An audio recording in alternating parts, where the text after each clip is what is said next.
Namaskara, good evening, and welcome to BIC Streams. Bangalore International Center, or BIC for short, is an inclusive and neutral platform for informed conversation, intellectual dialogue, exchange of ideas, and the arts. Today's session is Fairness and Ethics in Elections, playing by the book or not. In this session, we will deal with criminal and money power in elections, opaque electoral bonds, a fair candidate nomination process and campaigning, stringent and equitable compliance with the laws, rules and codes, and a non-partisan media playing fair, and the critical role of Election Commission of India in ensuring all of this. On the panel today, we have Anjali Bhardwaj, co-convener NCPRI and founding member of Satark Nagrik Sansthan, Jagdeep S. Chokar, former director in charge IIM and founding member of Association for Democratic Reforms, and Paranjoy Guha Thakurta, writer, educator, and analyst. The speakers today are also contributors to the book Electoral Democracy: An Inquiry into the Fairness and Integrity of Elections in India, edited by Mr. M.G. Devasahayam.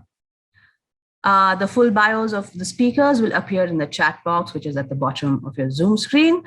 And if you have any questions, please feel free to use the Q&A box to share them with the speakers, and they will all be able to look at them and answer them towards the end of the session. And with that, I would like to hand it over to the moderator for this evening, Ms. Bhardwaj. Thank you very much. And today, unfortunately, Mr. N.G. Devasahayam is not very well and therefore not joining us. I'll moderate this session, and I'll also have some things that I will add as a speaker. But we are very grateful for this opportunity for this discussion. And like Lekha mentioned, there has been a book that has been edited by Mr. Devasahayam called Electoral Democracy: An Inquiry into the Fairness and Integrity of Elections in India. Paranjoy is holding up a copy of that book as well. Paranjoy has published this book, and Professor Jagdeep Chokar is a contributor to the book, and I have also contributed a chapter to this book. So thank you very much to the center for the Bangalore International Center for hosting this, for organizing this on a very important issue of criminal and money power in elections. We all know and we pride ourselves in the fact that we are the largest democracy in the world. In fact, the Prime Minister of the country invited other countries to look at our electoral system and to sort of emulate the electoral process in the country. We pride ourselves in the fact that we have a multi-party system. We have elections that are held on time, pretty much. Institutions like Election Commission exist, which are supposed to ensure robust elections in the country. And we do know that there have been challenges, many challenges, in fact, that have historically existed. But the current situation, the current environment is such that there are increasing questions being asked and raised about the election process in the country, about how fair elections are, what is the integrity of the process. There are various international reports that have put India, unfortunately, in the league of countries which have seen a significant slide into authoritarianism. We've heard of the VDEM report, the index, which shows that India is slipping. There have been questions raised about the criminalization of the political process in the country, the election of a very large number of people with criminal antecedents to the parliament, to the state legislatures, the local bodies. there is the big question of inclusiveness of electoral roles that has come up in recent times. The whole issue of money power is a very, very fraught one. So we have a situation where a lot of the outcome of the elections, of the electoral process, is dependent on money that is pouring in, and there are very dubious instruments like electoral bonds that have found place in our democracy, which, as the former Chief Justice of India said, the electoral bond scheme has a very, very grave bearing on the democratic and electoral process in the country. The scheduling of elections is something that has come under a lot of scrutiny, and questions have been raised about that. And the model code of conduct is violated with great impunity. Unfortunately, the Election Commission, the bodies that are supposed to ensure accountability, fair elections, are themselves today, the independence has come under question. So it is really in that context that this book was, we all contributed to the book. The book was edited and finally published. And the series of discussions that are being held are very much to discuss some of these important issues that have come up. And I'm going to request Professor Jagdeep Chokar, if you can hear me, to please unmute yourself.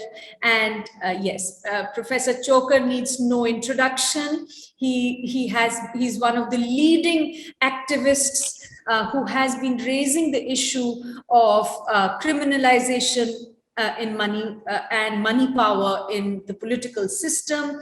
He is a leading light of the Association for Democratic Reforms, ADR, which has taken up many of these issues, not just on the ground, but also in the judiciary. So I request you, Professor Chokar, the floor is yours. If you can please speak to us for about 15 minutes and share your thoughts with us. Thank you, Anjali. Since you have been kind enough to give me the floor for the first 15 minutes, I will try and see what all of the ground that Lekha mentioned can be covered. Although in the book, the chapter that I have contributed is on the model code of conduct, I may exceed that brief and move on to a couple of other areas where you have contributed to the book, if I have your permission. I think the first thing is that this model code of conduct, which most people, a lot of people refer to, needs to be qualified, is that the model code of conduct is not a legally enforceable document. This is a voluntary code of conduct which the political parties at that time, in around 1991, actually it originally came into force in 1968, when there was only one political party, which was the political party across pan-India, and therefore it was in power in the center and on all the states. And the other parties felt that this party in power would take advantage of its premier position, and therefore opposition parties got together, persuaded the Election Commission to convene a meeting, to which this premier pan-India party was also invited, and it took part. And all political parties unanimously agreed to follow this so-called model code of conduct. It has gone through some revisions over time, and in the present form, it was reissued in 1991. So one, there is no legal sanctity to this.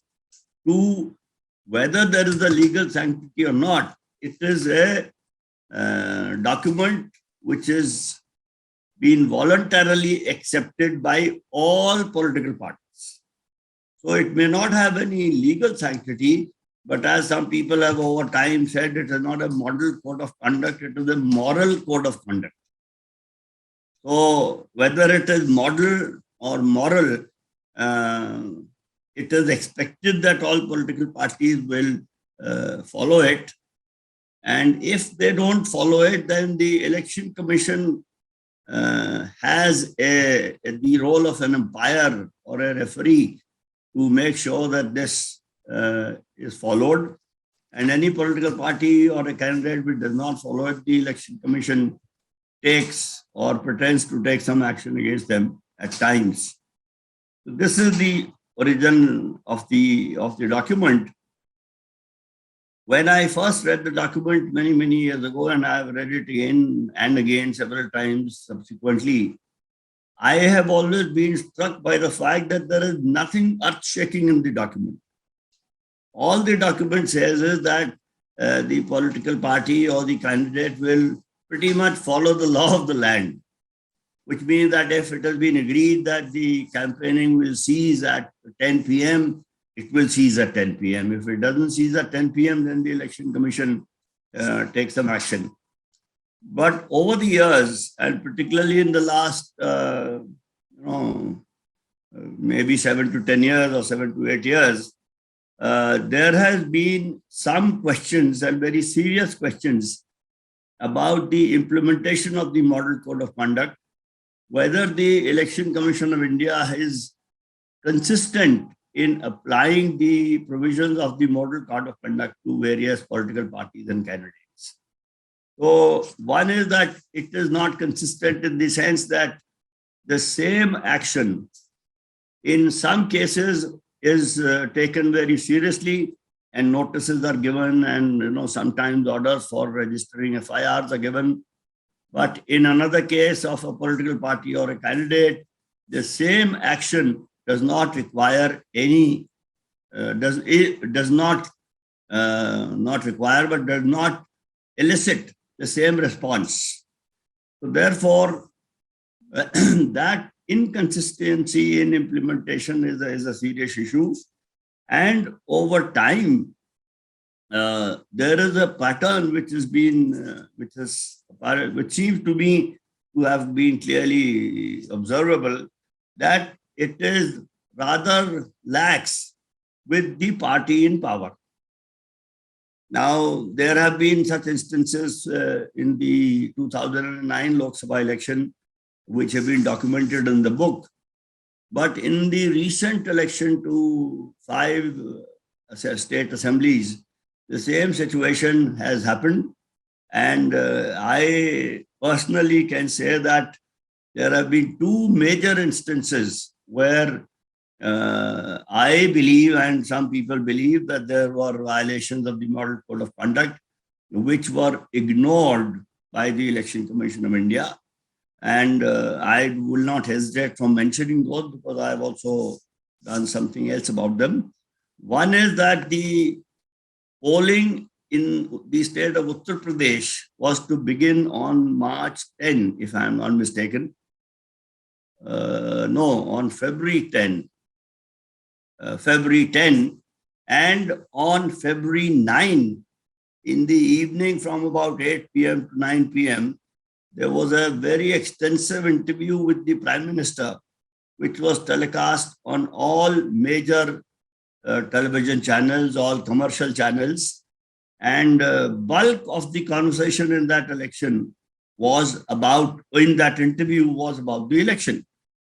The problem is that that conversation violated what is called the silence zone, where the section, I think 2126 of the Representation of People Act says that 48 hours before the commencement of the polling, there shall be no campaigning in any form whatsoever. So I believe that interview given by the Prime Minister and telecast all over the country was a violation of the Model Code of Conduct. Similarly, the voting was to end, I think, on the 7th of March. And 7th of March in the morning, an interview with the Chief Minister of Uttar Pradesh was telecast on one television channel, where again the conversation was entirely devoted to the election. Now, when I said that I have done something about it, I have actually written to the Election Commission about it, but there have been no action taken in that. So inconsistency in the application of the Model Code of Conduct is a matter of serious issue. In the 2019 election, there were also things like using or misusing the armed forces in the electoral process, where appeals to the armed forces were made to vote for a particular party, to the extent that a few hundred armed forces retired staff, led by a former chief of the Naval Staff of India, wrote a letter to the President of India, who is the Supreme Commander. So these things have happened, and therefore the implementation of the Model Code of Conduct has been inconsistent. The question then arises that why does the Election Commission of India not use its powers and use them consistently? Now, there are many, many reasons for it, but one of the reasons is that the Supreme Court of India has said in a judgment that the Election Commission, while it does have the power to register political parties under Section 29A of the Representation of People Act, does not have the power to deregister a political party. Therefore, political parties know that the Election Commission can only do so much and no further. But the Election Commission does have the power to de-recognize a political party under, I think, Section 16 of the Conduct of Election Rules, or Rule 16 of the Conduct of Election Rules. But Election Commission has never used this power. And sometimes it is said by the Election Commission that this is like the Brahmastra, which once used will lose its power. So I don't understand why should something be kept to be used in future with an explicit intention of never using it. It sounds very strange to me, but anyway, that's what the situation is. Another reason which is very, very strong and which has been talked about very often is how election commissioners and chief election commissioners are appointed.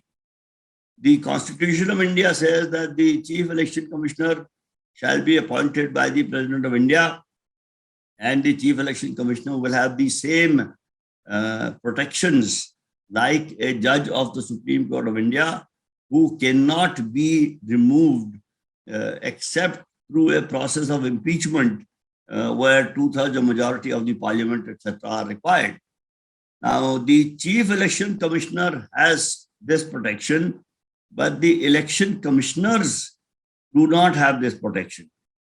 So therefore, while the chief election commissioner can perhaps feel a little more secure in her or his position, the election commissioners feel not that secure, and therefore it can be, it can be argued that they will not behave as fearlessly as a person who has constitutional protection.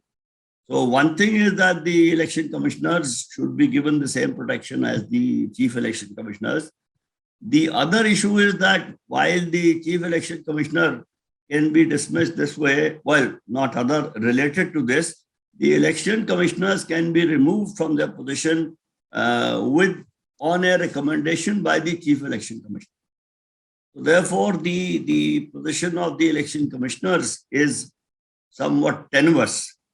And we actually, in the 2019 Lok Sabha election, there was a very, very telling case where one election commissioner who did not agree with the other two and wanted his dissent to be recorded on the file, and then some people asked for this dissent to be made public through the Right to Information Act.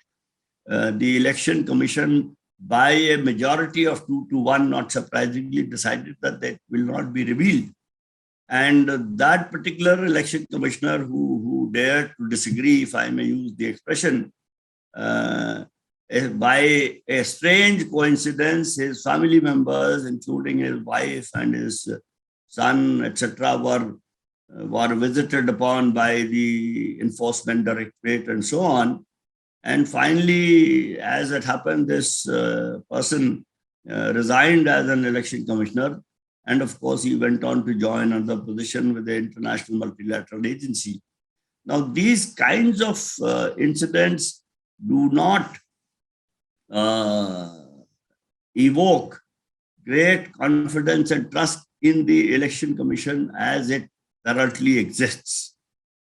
The why it has happened is that over the years, election commission came to acquire a reputation for integrity and status and fearlessness, following the constitution without any fear of ever. But that reputation over the last few years has unfortunately taken a beating, and the same confidence on the part of the public in the election commission is not visible. And therefore, this is an instance of the decline of an institution which had very, very strong standing. But over a few years, perhaps because of the individuals who man these positions, the institution has become rather weak. And this reminds us of the statements made by Dr. Ambedkar in the Constituent Assembly on 25th of November 1949, and by Dr. Rajendra Prasad, who was the president of the Constituent Assembly, on 26th of November 1949, where they said that however good a constitution may be, if the people implementing that constitution are not as good, then the constitution would not work. It is sad that such a situation, which our constitution framers predicted far back as 1949, seem to have come to pass. So this is about the model code of conduct. How much time do I have, Anjali, if at all? Yes, please carry on, Professor Chokar. Another 5 minutes, no problem. Oh, okay. Well, I cannot but comment on the criminalization of politics, because the organization, the Association for Democratic Reform, with which I have been associated for the last 23 years, began its activity in electoral reform with the criminalization of politics. Just to try and cut the long story short, we filed a petition in the Delhi High Court that people who have criminal cases pending against them, or they should be required to declare these cases so that the voters have adequate and correct information about the background of their candidates. The Delhi High Court felt that it was appropriate, and it said that the candidate should do this. The government of India, for some reason, found it very inappropriate, and they appealed in the Supreme Court of India, where the Supreme Court upheld the Delhi High Court decision. Then 22 political parties in a unanimous action amended the Representation of People Act to say that this disclosure will not be required. And then 3 petitions were filed in the Supreme Court against that, and the Supreme Court said that that amendment of the Representation of People Act was unconstitutional. So it took about 4 years or 4.5 years to get this done, that candidates contesting elections should disclose pending criminal cases. They should disclose their financial status or assets and liabilities of the candidate, their spouse and their dependents, and their educational backgrounds. So this information has been available since 2003. And we had started with the hope that once people know this, they will vote accordingly. And the unsaid hope was that they will not vote for people who have criminal cases pending against. But as strange are the ways that we see, in 2004, there were 24% members of the Lok Sabha had criminal cases pending against them. And we worked very hard and we did all that. In 2009, this number had gone up to 30%. We again worked very hard and the number in 2014 went up to 34%. And we worked very hard again and a lot more people worked very hard. But in 2019, this number has become 43%. So 43% of the members of the current Lok Sabha have sworn in an affidavit that they have criminal cases pending against them. Now, this mere fact that almost half of our honorable members of parliament have criminal cases such as rape, dacoity, abduction of people, etc., are sitting in the hallowed halls of parliament and making laws is very, very unnerving.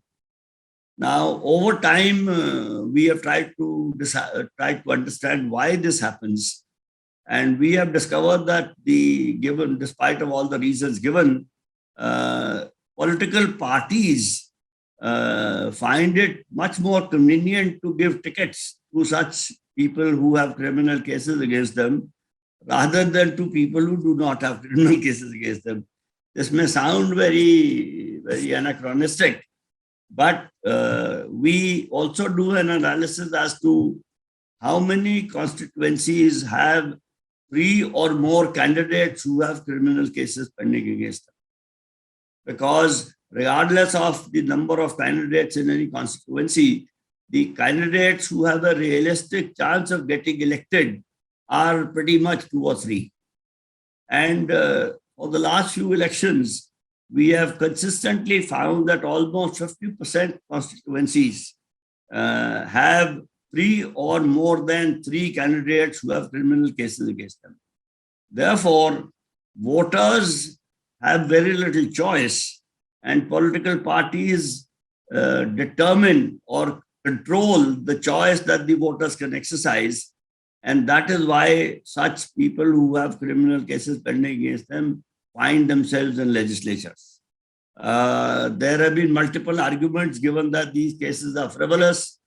Our answer is that the Supreme Court of India has said that only those cases where the punishment is 2 years or more, where the case has been filed 6 months prior to the date of election, and where charges have been framed. Now, framing of charges is a serious judicial process, because in the criminal jurisprudence process, the first stage is registering a complaint by one person against another. The second stage is registration of an FIR. And third stage is filing a charge sheet by the police in a court of law. And the fourth stage is framing of charges after a judicial mind has been applied. So all such cases cannot be frivolous, and therefore that argument does not stand at all. But the net result is that in the last 2 or 3 years, the Supreme Court first asked political parties to disclose these criminal cases on their website. Then they asked political parties to indicate reasons why they could not find a person who had no criminal cases, etc., etc. And finally, in their last judgment, the Supreme Court fined 8 political parties. I think it fined 2 parties about 5 lakhs each and 6 about 10 lakhs each. But that has not deterred political parties. We and several other people have been requesting the court to say that a person who has this kind of a criminal background should not be allowed to contest elections. The argument given is that in our judicial system, a person is innocent till proved guilty, and that this is a question that only the legislature can decide. The Supreme Court in their judgments in 2002 and 2003 in the same cases of ADR said that if there is a gap or lacuna in a law, and the legislature has not found time or inclination to fill that gap or correct that lacuna, and the public interest is suffering, then the judiciary has the right and the duty to fill that gap till such time as the legislature acts. Now, the Supreme Court, which used this principle of filling in the gap in legislation in 2002 and 3, twice is kind of hesitant to do so now for the last 5-7 years. The reasons for that are not far to seek, and I will not comment on the state of the judiciary today, but that is where we are. Criminals continue to increase their presence in the legislatures, in parliament and state legislatures, and the day is not far, I'm afraid, where more than 50% of our legislatures will have very, very, I should not say good, but healthy, but serious criminal cases against them. And the kind of legislative action we can expect from such legislatures does not need too much imagination. So we need to put pressure on political parties. We have found that the judiciary is hesitating to do so. Unfortunately, media also seems to have developed cold feet when it comes to taking on the political parties, and particularly parties in power. Therefore, today it is only the citizens who have to do something about it. And on this note, I will thank you very much for listening, and thank you, Anjali, for letting me go on for so long. Thank you very much. Not at all. Thank you, Professor Chokar. That was very, very interesting and enlightening, because I think it really goes to the heart of some of the problems that we are seeing unfold around us, whether it is in elections or subsequently after elections, when we see people with very serious criminal charges against them coming in as legislators, people who break the law with impunity coming in to become lawmakers for us.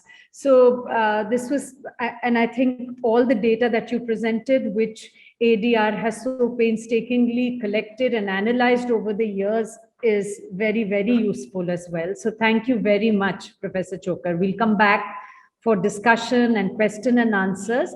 I'd like to request anyone who would like to ask a question to please type it in the chat box. We will take it up. I'm going to talk about the role of money power.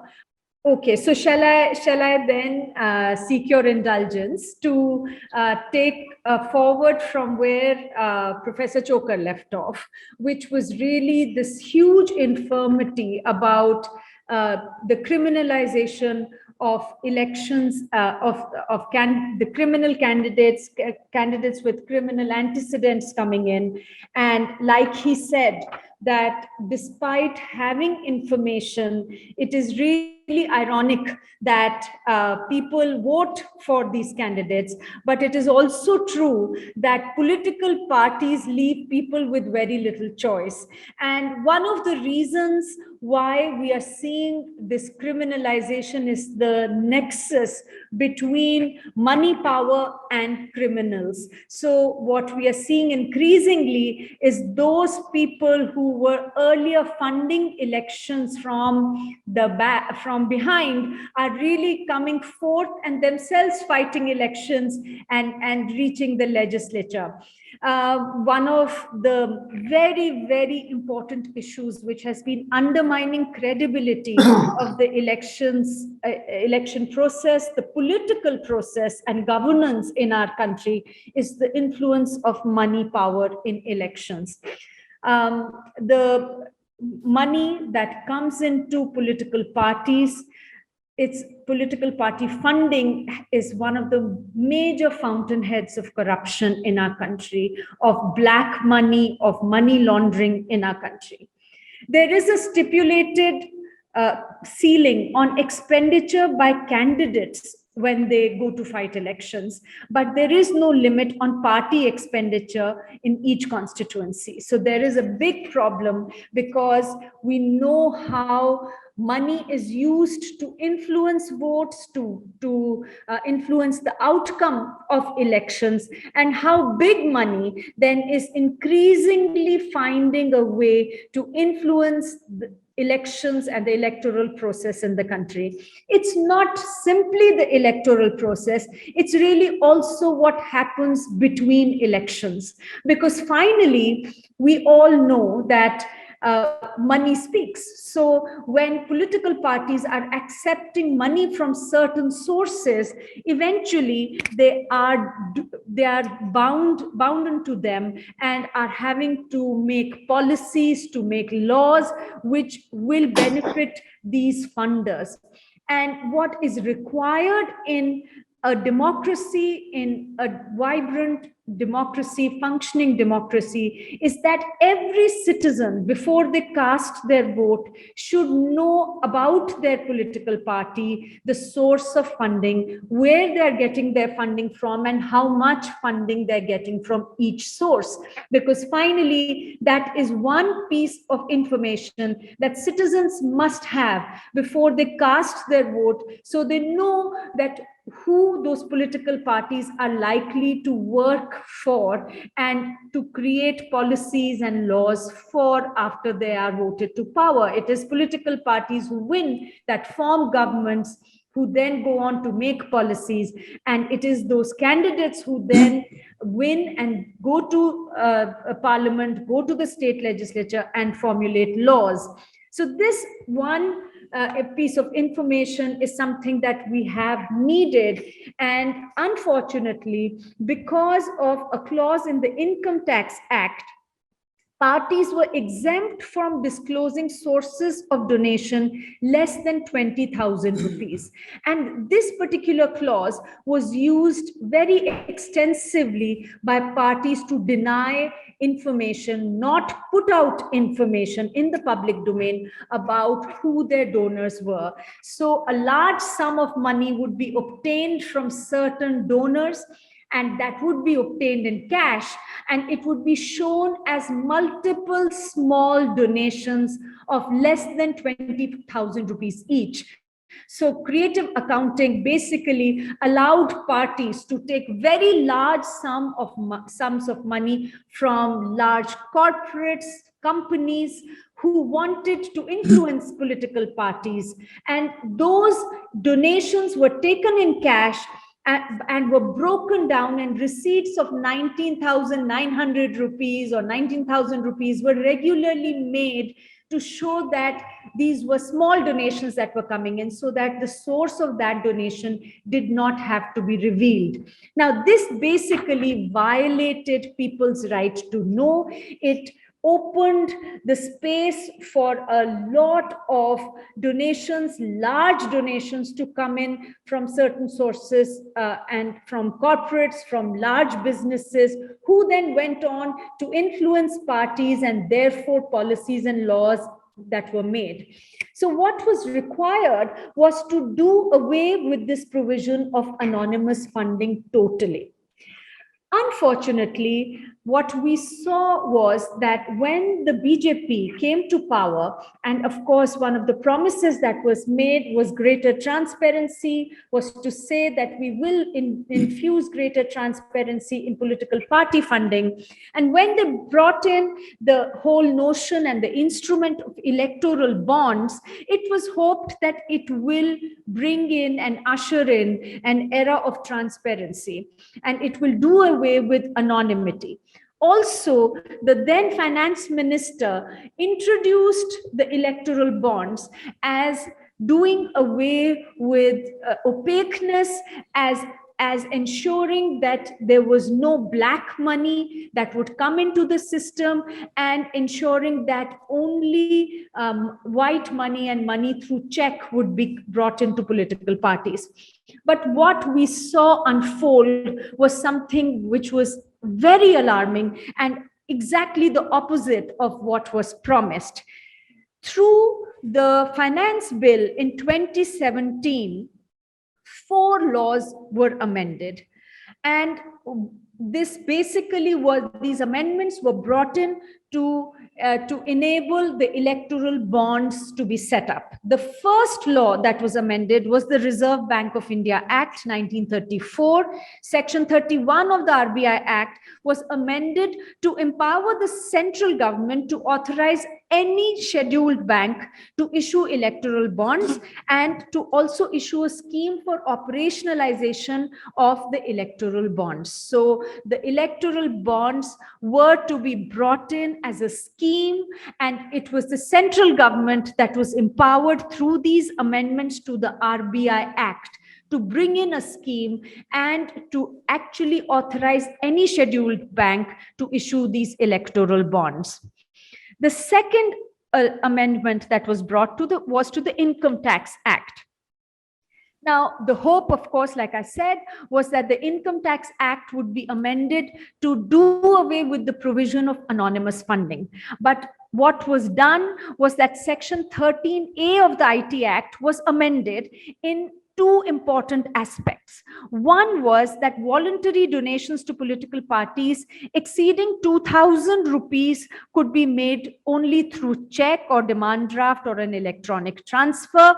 But basically what this meant was that the earlier loophole of exempting parties from disclosing sources of income if it was less than 20,000 rupees was not done away with.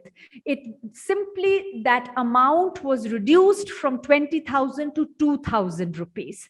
And what that essentially meant was that this loophole was could be used still by creative accountants to now create 10 times the number of receipts. So all that they had to do, political parties had to do, was that instead of making receipts of 19,900 rupees, they had to make 10 times the receipts of 1,990 rupees and just break down the large sums of money that come in through cash into these small receipts and not disclose the source of income still. So the route for cash to come into political parties remained intact, although the Income Tax Act was amended. And the other amendment that was made was that donations that are received through electoral bonds were exempted from the requirement of disclosure in the annual return to be filed by political parties to avail the benefit of tax exemption. So the Income Tax Act was amended to basically give political parties the leeway to not disclose in their annual return the amounts that were received through electoral bonds. The third act that was amended was the Companies Act. Now, this is also very important because this really is a very perverse and regressive amendment that was brought in. Section 182 of the Companies Act was amended to do away with the cap on political contributions that can be made to a political party by a company. Earlier, the provision was that only 7.5% or up to 7.5% of the average net profit of a company in the preceding 3 years could be contributed to a political party. This cap was done away with. So basically, and also the other thing that was done was that companies were no longer required to disclose the details of contributions made to different political parties in their profit and loss accounts. So again, a blow to transparency and the right to know, because basically companies were, there was no cap on the amount that they could donate to a political party, and therefore opening the doors for shell companies to come in. And second, also that they did not have to disclose the contributions that they were making to different political parties in the profit and loss accounts. Now, in subsequent to this was, mind you, done in a completely non-consultative, without public consultation. This entire thing was done. These laws were amended, 4 laws were amended in 2017 through a finance bill. And in January 2018, the Ministry of Finance notified the electoral bond scheme. And as per the scheme, a bond could be issued in the nature of a promissory note. So it's a physical bond, it's a promissory note that can be purchased by any person who's a citizen of India or by entities that are incorporated or established in India. And the bonds were available in multiples of 1,000, 10,000, 1 lakh, and up to 1 crore. And these could be sold by the State Bank of India that was authorized to do that. Now, this is the electoral bond scheme that was introduced. This entire thing looked at in conjunction with the amendments that were brought to the FCRA, the Foreign Contributions Regulation Act, which basically allowed any foreign company, any organization which through its Indian subsidiaries, any foreign company could donate to political parties. That law had already been amended. It was retrospectively amended. It was also done in a very, very regressive way without proper consultation. And it was done after the Delhi High Court found the BJP and the Congress party in violation of the FCRA laws, taking money from foreign sources. The FCRA law had been amended. So the FCRA amendments, the electoral bond scheme, and the amendments to the 4 laws basically have now set the stage for unlimited anonymous funds to be brought into political parties, both from Indian and foreign sources, without citizens knowing who is giving this money to the political parties. So in a sense, violating people's right to information, violating voters' right to know who they are going to vote for, the party which they are going to support, who is funding this party. Now, apart from the fact that people's right to know has been thwarted, there was no consultation with political parties also before the scheme was brought in.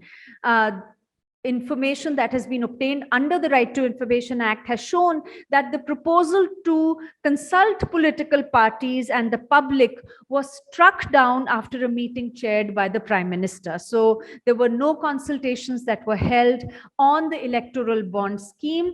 And finally, when political parties, their opinion was sought, it was done without even sharing a copy of the proposed scheme with them. This has been revealed in response to RTIs that have been filed. The other big issue is that the electoral bond scheme has now legitimized black money transactions. Like I mentioned, the anonymity of cash that is coming into political parties is continuing. Today, instead of creative accounting is used to make sure that people do not know who is giving cash to political parties, even though large sums of money are coming in. Their receipts are made in a manner that they don't disclose the source of their funding. And this is really continuing the system of black money being poured into political parties. Apart from that, one very big concern is the unfair advantage to the ruling party that the electoral bonds are giving. Because although other political parties, opposition political parties, and citizens do have no way of finding out who is purchasing electoral bonds and where those electoral bonds are being donated, but the party in power, because it's a government bank, it's the SBI, and of course, finally, the income tax department knows, they have a way of ascertaining who is giving how much donation to which party through electoral bonds. but citizens and opposition parties have no way of finding out. So one of the things that was said, one of the rationale that was given for bringing in electoral bonds and keeping them anonymous was to protect donors from undue pressure, especially from the party in power. But that, of course, is being violated, and there has been investigative journalism that has shown that there are hidden alphanumeric numbers which are printed on electoral bonds to track the link between bonds and the donors and the political parties to whom they donate. So this basically gives a huge advantage to the party in power. And it is therefore no surprise that repeatedly we have seen that more than 75% of the bonds that have been donated to the Bharatiya Janata Party. A very, very large sum of money has changed hands since 2018 through electoral bonds between donors and those and political parties. Up till 2021, the information that has been received shows that 8,000 crore rupees worth of electoral bonds had been purchased. This was till October 2021. The latest round, which was before these set of elections which just finished in the states, between January and March 2022, RTI application responses have shown that more than 1,200 crore rupees have been given through electoral bonds to political parties. 95% of these were in the denomination of 1 crore rupees, which basically means that it is large sums of money that are being donated, which essentially shows or goes to indicate that it is large corporate houses, foreign or Indian, who are purchasing these electoral bonds and anonymously giving them to political parties, especially the party in power. Now, what is also very clear is that regularly rules are flouted. Bonds have been sold at the time where they were not allowed to be sold. And most importantly, there is undermining of oversight. So the apex body for oversight of elections, which Professor Chokar talked about, the Election Commission of India, when the electoral bond scheme was being proposed, had in writing objected to the amendments proposed to the various laws which were amended and to the electoral bond scheme in its current form.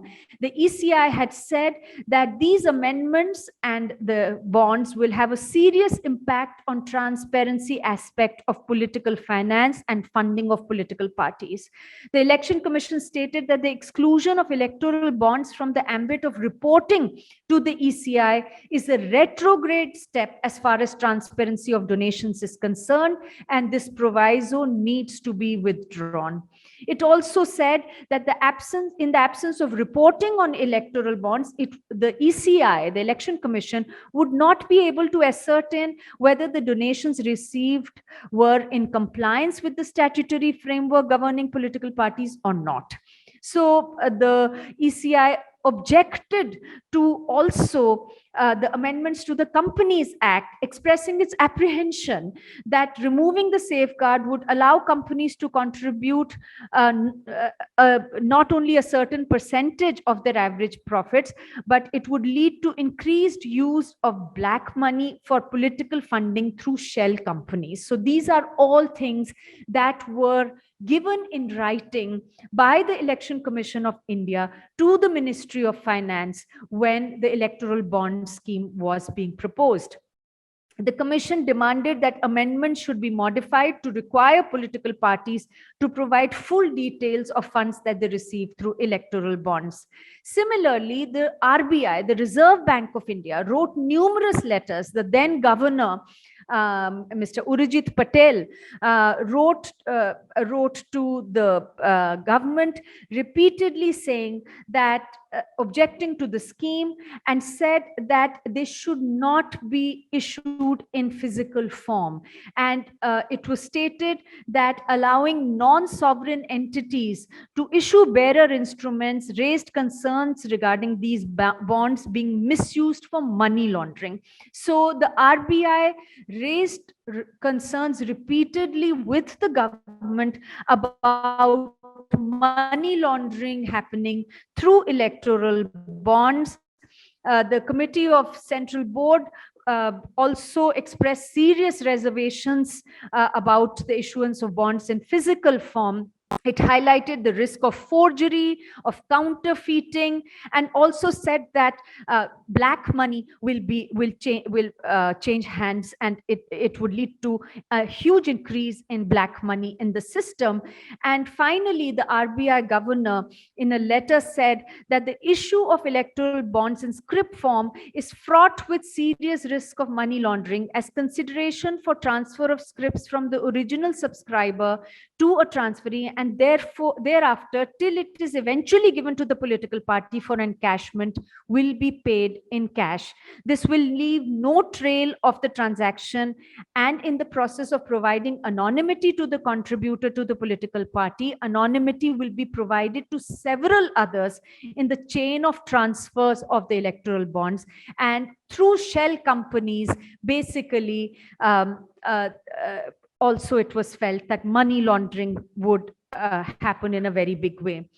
Unfortunately, the government did not pay any heed to any of these regulators and oversight institutions, their concerns, and it was said that amongst other things, the government claimed that their responses came in late at a time when the finance bill was already printed, and therefore they went ahead and brought these electoral bonds against the recommendations that were made by the Election Commission of India and the RBI. Today, we are at a point where we are seeing that electoral bonds are infusing these large sums of money into political parties, especially the party in power. Money power is getting, large money is getting consolidated in the political process.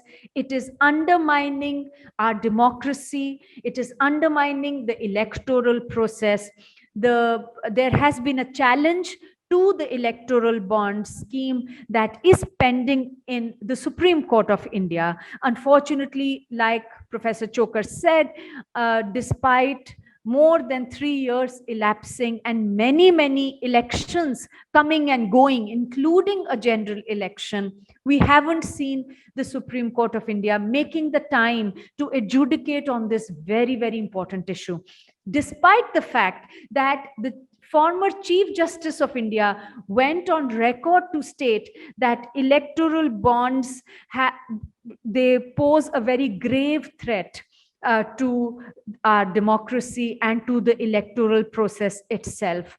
So the hope, of course, is that the apex court will adjudicate, will grant a stay. Even now, we are going through very important state elections, and finally again moving towards another set of general elections in 2024.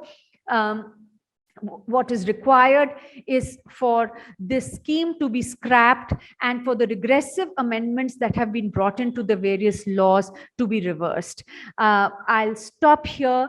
Thank you very much, and I'll request Paranjoy, who is our next panelist, to please unmute yourself. Paranjoy is a senior journalist who continues to show truth to power, and often at great personal cost.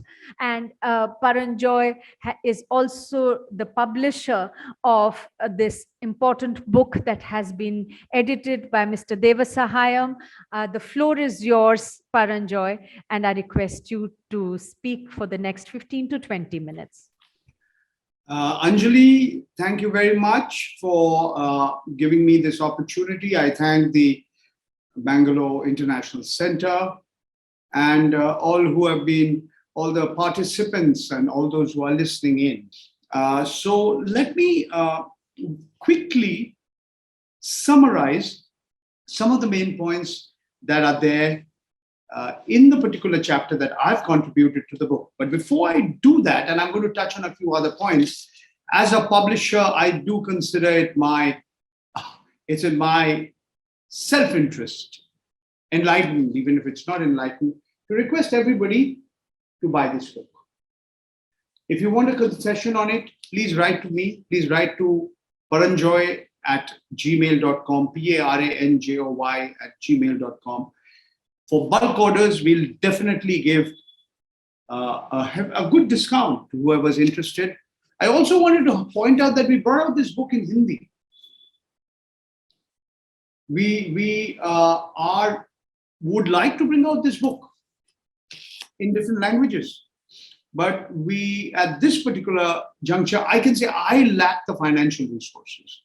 But if there are others who are part of this gathering who would like to support and who believe that this book should be in different languages, I do solicit their suggestions. I do want to work out ways in which we can. If you believe that the issues that have been highlighted in the book need wider dissemination, and I think that's very, very important. The book is available in an electronic form. It's available on Amazon, on Flipkart, and from Authors Upfront that has facilitated the publication of this book.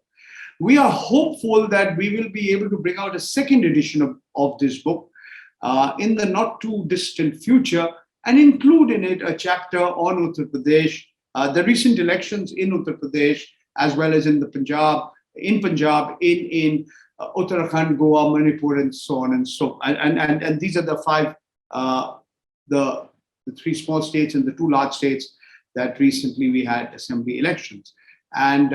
But that would depend a lot on how those who are well-wishers and those who are, in that sense, willing to be part of this journey support us. Now, the particular section or the contribution that I have made to this book is called Media Helps Rulers While Election Commission Looks the Other Way.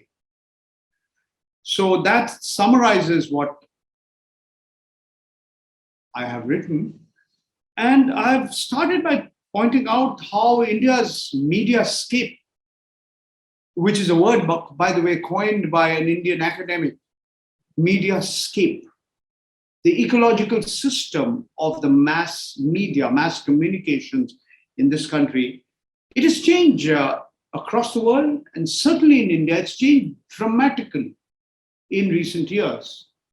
And the way the media has become subservient to the ruling regime, the way the media has been playing a very, very important role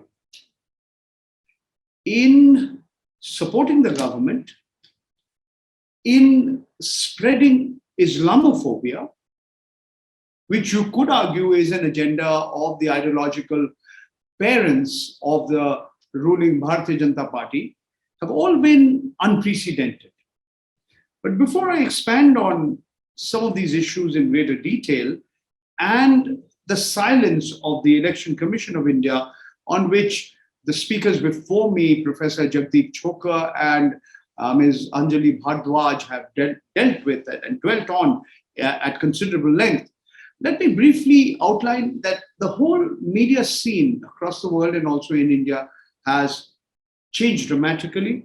When you look at print, it still generates more profits for mainstream media organizations and online, but more and more people are reading less and less on pieces of paper. And it's not that they're reading less, but they're not reading it on pieces of paper. They're reading it on screens, including screens that are held on their hand. The flows of advertising have also undergone an alteration across the world and also in India. And what we are also seeing is greater dependence on government advertising by many media organizations, those who we call mainstream media organization, sometimes called legacy media organization, that would, to some extent, explain the subservience of this large section of the media and their refusal to question those who are in positions of power and authority, thereby undermining the entire democratic process itself. So when we look at how the election processes are working, how EVMs or electronic voting machines are working or not working, how VVPATs have been rigged or how they are capable of being manipulated, that's a voter verifiable paper audit trail, and how the process of democracy fails to adhere to basic principles of democracy, which is prevalent across the world, it's important to understand the role that the media plays. Now, because of the reasons that I briefly outlined, what is adding to the problem is a loss of jobs in the media. The economic and business and the change in the business models, the economic crisis has resulted in loss of jobs across the media. This has happened in many parts of the world. It's certainly happened in India.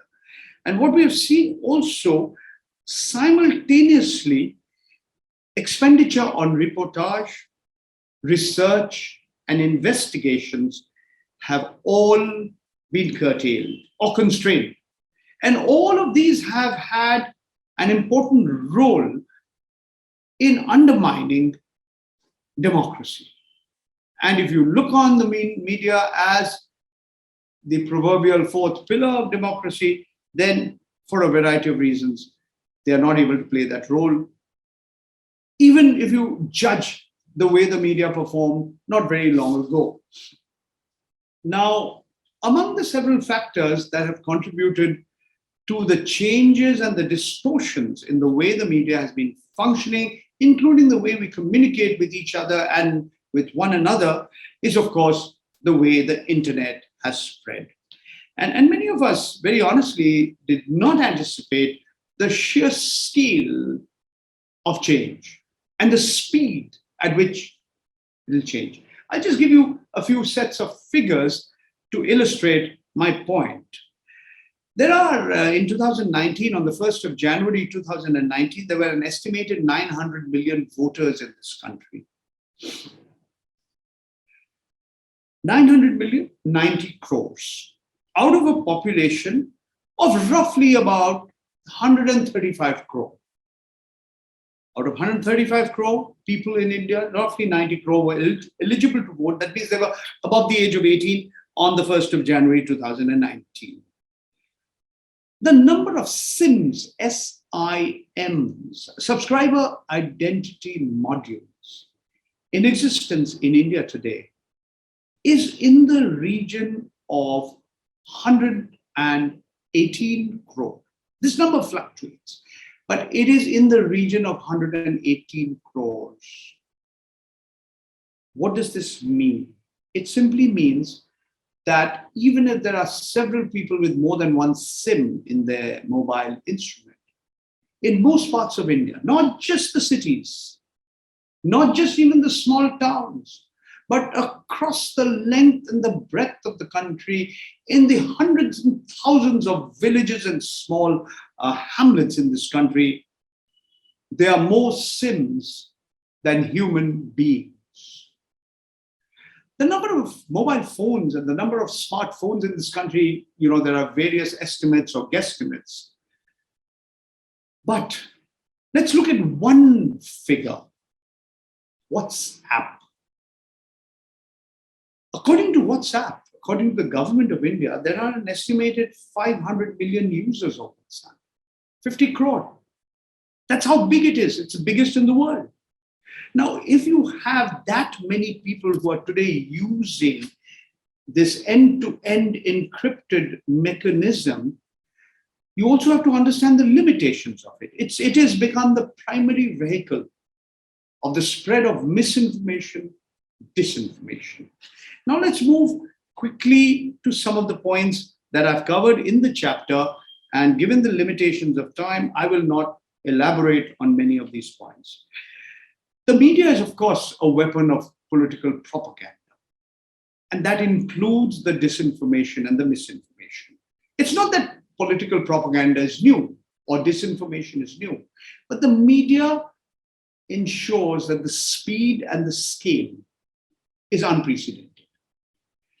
Together, we have a situation where we have the ruling dispensation suing the messenger, blaming the journalists, blaming that small, that minuscule section of the media, which is still trying to ask questions to those who are in power, holding truth to power, asking questions to those in power.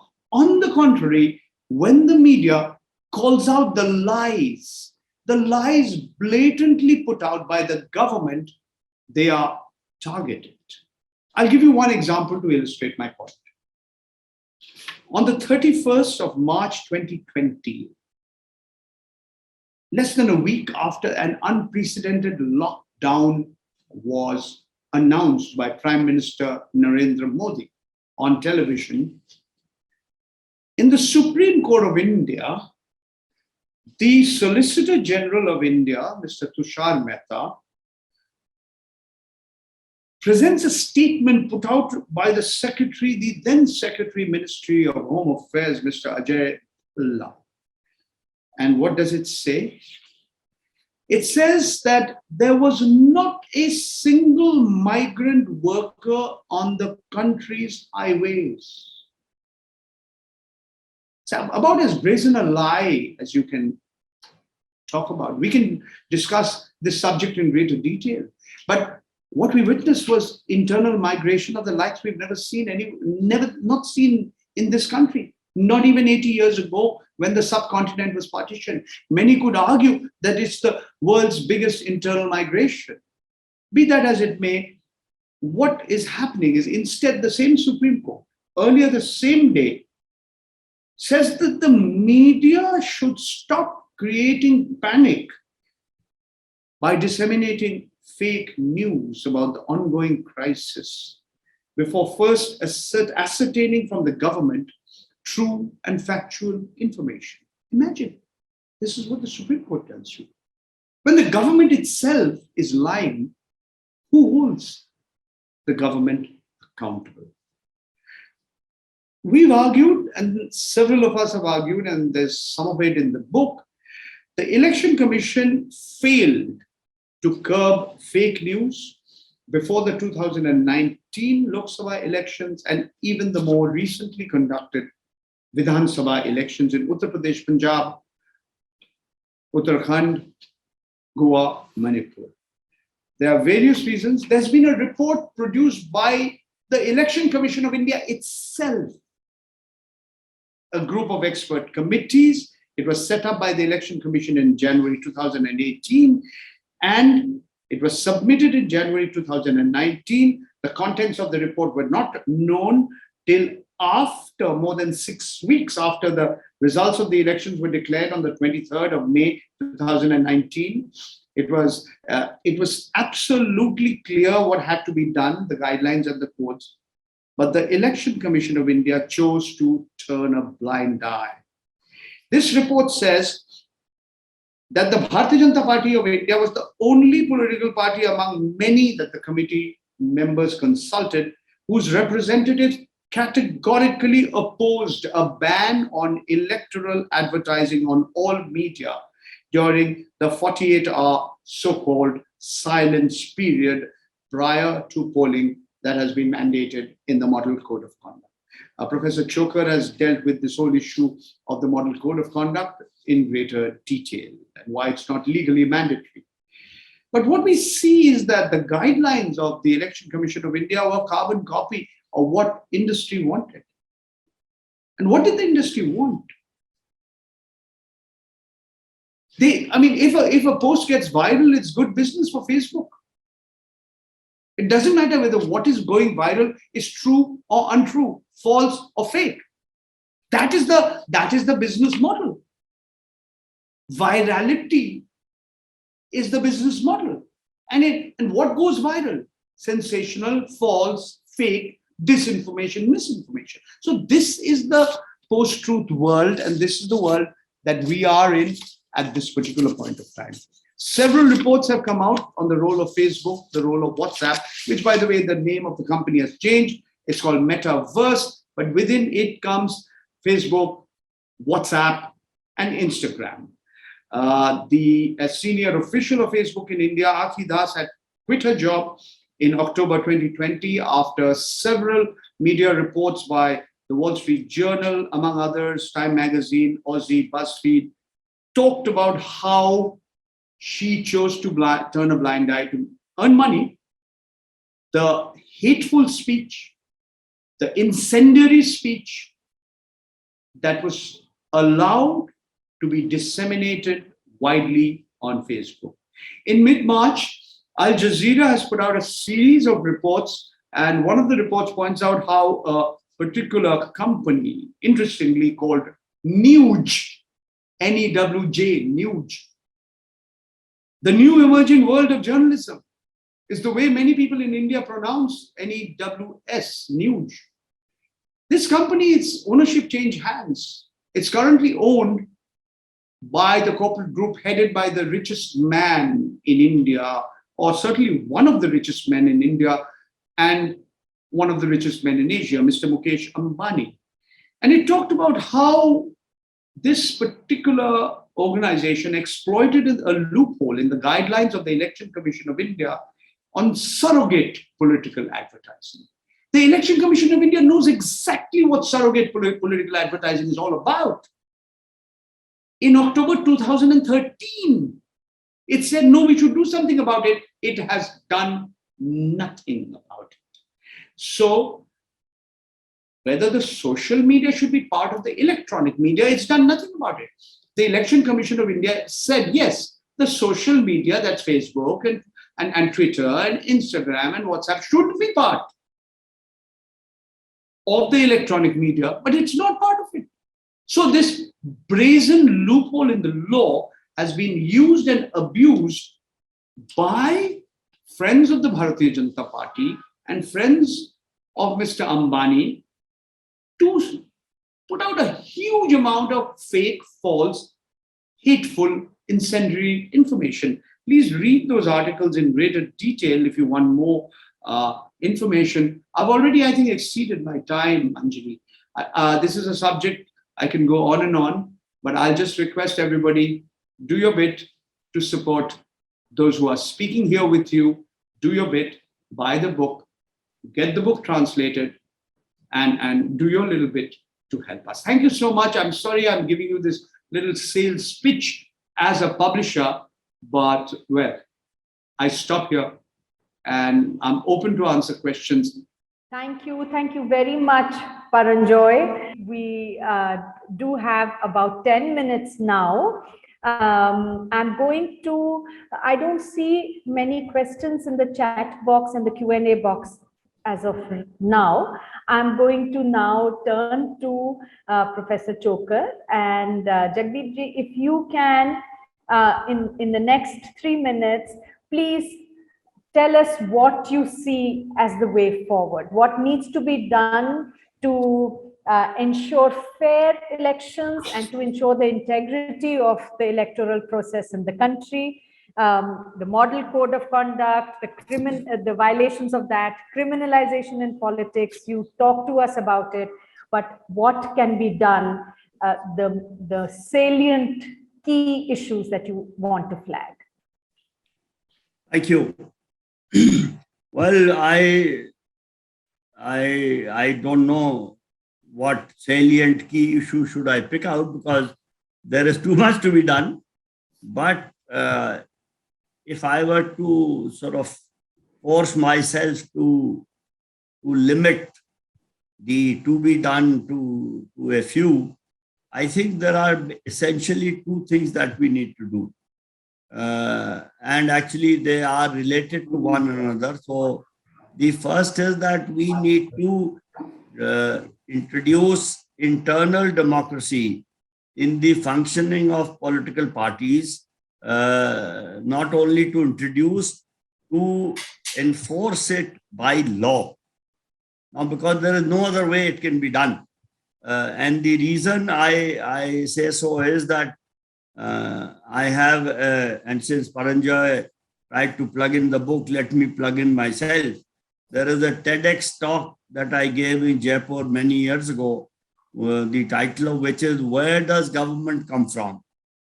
And if I were to encapsulate that in half a minute, as I was saying, when a voter goes into a polling booth, when you ask people where does government come from, they all say we elect the government. And that's a very heartening thought that democracy has seeped in so deeply in the Indian psyche that every person says, I elect the government. But effectively, what we do in the polling booth is to vote for one person out of a list which has been prepared by a set of political parties. Independent candidates do exist, and the historical data shows that the number of independent candidates contesting elections have been going up, and the number of independent candidates getting elected has been going down. So if as a voter, I want to vote for a candidate who has a reasonable chance of winning the election or getting elected, then I have to vote for one of the several candidates who have been given tickets by the parties. So to cut the long story short, the first statement is the choice of a voter is pre-constrained by the choices made by a set of political parties. Once we citizens go and vote within these constraints which is set by political parties, people get elected and they go and sit in the legislature, state assemblies and parliament. They do not have the freedom to vote for or against any bill that comes for consideration. Because if a political party issues a whip, then under the anti-defection law, section 10, schedule 10 of the constitution, and if a member of parliament or state assembly votes against the party whip, this person's membership of the legislature can be terminated. So the choice of a so-called elected representative is completely controlled by the political party. So if we put these two statements together, it is quite clear that governments are formed by political parties. And as you rightly said, we are very proud of saying that we have a vibrant democracy. But the pillars on which our democracy rests, which are political parties, are completely undemocratic. So this anomaly is the most important problem with democracy and electoral democracy in India. And most of the problems that we lament about can be attributed to this. And I can also make a case in the extreme case that all those problems can also be solved by doing this. Now, related to this is the other thing that I mentioned is the financial transparency. Where does a political party get money from? How much does it get? How does it get? And where does a political party spend money? How much does it spend and how does it spend? If we can get these six things and we can have internal democracy, I think I do not need to speak any more than this, even if 3 minutes are not over. Thank you. Thank you, Jagdeep ji. Now to Paranjoy for the very difficult question on the way forward, because we are living in a post-truth world, like you said. We are ruled by the metaverse. And where do we go? The role of the media you talked about, the concerning parts. So what is the way forward, Paranjoy, in the next 3 minutes, please? I'll take 2 minutes, Anjali. The truth. If you believe in the truth, if you think the truth is important to you, then you have to support all those who are engaged in finding the truth. That is the first point. So if you are going to depend on for-profit corporate media that is promoted by the government, then you're going to get their version of the so-called truth. If you believe that there is need for people to get the facts, the reality, opinions are free. All our lives we search for the truth. I can be philosophical, but all I want to say that you then have to support that section of the media, those journalists, those researchers, those media organizations who are engaged in finding the truth for you, however unpleasant it might be. And that truth has to be held to par. There is no other substitute for public awareness that why is the truth important to us? If we don't think the truth is important to us, if we think we don't care about science, we only want to believe in mythology, if we believe in myths, if we believe that the truth is irrelevant, then I have nothing to say. But if you believe that the truth is important, and if you believe that to search for the truth, to find the truth, to attempt to go in that direction, then support all those who are seeking the truth.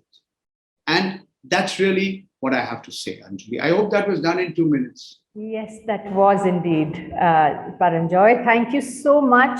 I think it was a very, very rich discussion. It brought, we managed to bring in many issues, of course, all related, but all very, very important and important for the future of our democracy. One of the things that I want to flag in the end is that we are I think through all the presentations, through all the discussion that we heard today, one theme that is running across is the need for transparency, is the need for information, proper facts to emerge.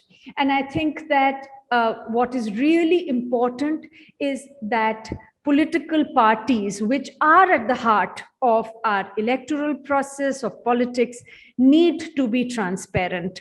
Professor Chokar talked about the need for transparency in electoral financing and financing of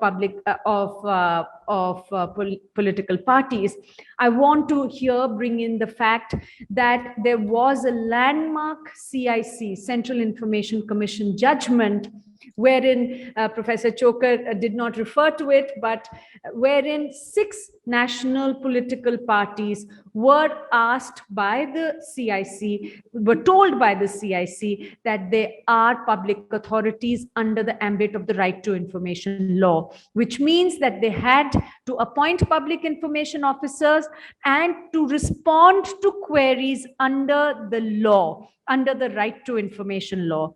Unfortunately, the political parties have not followed the directions of the CIC, and they are sitting in what we refer to as uncivil disobedience, and they are not following the directions of the commission. They are not being transparent. What was expected was that people could get information about funding of political parties, where they're getting money from, where they're spending the money, and they would get information on how candidates are also selected by these political parties. So often we hear these parties saying that they are against corruption, that they are set against violence against women, and yet we see that they regularly give tickets to people with these kind of backgrounds, criminal backgrounds, rape, with violence against, sexual assaults against women, corruption, and yet they're given these tickets. So people have the right to know what political parties are doing. There is great public interest, and that is something that has already been ruled. We need, as citizens, to make sure that our democracy is vibrant, that it indeed actually is people's rule, that we need to have information. I think Professor Chokar wants to say something very quickly, Professor Chokar. There is a question in the chat box asking where can we get more information about candidates. I have answered it in the chat box, but that's what I wanted to draw attention to. And the CIC judgment, of course, is pending in the Supreme Court now. So the basic issue is political parties have to be brought under law. They think they are not under the law of the land. And I think that is the biggest issue that needs to be dealt with. Thank you. Absolutely. Thank you so very much. We've run out of time, but thank you, Jagdeep ji. Thank you, Paranjoy. Thank you, Lekha. And thank you, Anjali. Thank you, Anjali. Thank you so much. Lekha, Thank over you. to you. This being the second part of the conversations initiated by Mr. Devasahayam on the greatest show on earth, may I say that it's been quite a complete circle, starting from the questions that we had in the first conversation to now, with such lucid thoughts and arguments that are so essential to an informed citizenry and people. Thank you, the three of you, for what you do otherwise outside these Zoom boxes. Thank you, Professor Chokar, Paranjoy, and Anjali, for this fascinating and engaging conversation. All I have to say now is keep coming back for more such great conversations at BIC. And good night, everyone, and see you next time. Okay. Thank you so much. Thank you so much. Thank you very much. Thank you. Thank you all. Good night. Thank you, BIC. Thank you.